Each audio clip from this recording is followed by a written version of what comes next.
నల్గొండ జిల్లా దేవరకొండలోని అయ్యప్ప నగర్లో జరిగినటువంటి దొంగతనం కేసును పోలీసులు ఛేదించారు. కేసులో పాత నేరస్తుడిని అరెస్టు చేసినట్లుగా పోలీసులు వెల్లడించారు.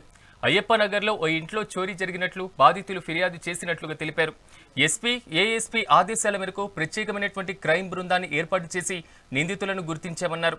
నిందితుడు వింజముడు గ్రామానికి చెందిన పంగిళ్ల శివగా గుర్తించారు. అతని దగ్గర నుంచి 4,18,000 రూపాయల నగదును, బంగారాన్ని స్వాధీనం చేసుకున్నారు.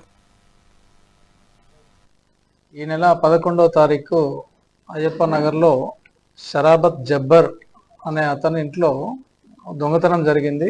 ఆ దొంగతనం కంప్లైంట్ మా దగ్గరకు వచ్చిన తర్వాత మేము విజిట్ చేసిన కంప్లైంట్లో ఉన్న విషయం ఏమిటంటే 8 లక్షల రూపాయలు హౌస్ బ్రేక్ చేసి 8 లక్షల రూపాయలు దొంగతనం జరిగినట్లు మా కంప్లైంట్ ఉంది. అదే రోజు దాని పక్కనే ఇంకొక హౌస్ లో కూడా దొంగతనం జరిగింది. దాంట్లో 35,000 రూపాయలు, ఒక హాఫ్ తులా గోల్డ్ దొంగతనం జరిగినట్టుగా మా దగ్గర కంప్లైంట్ ఉంది.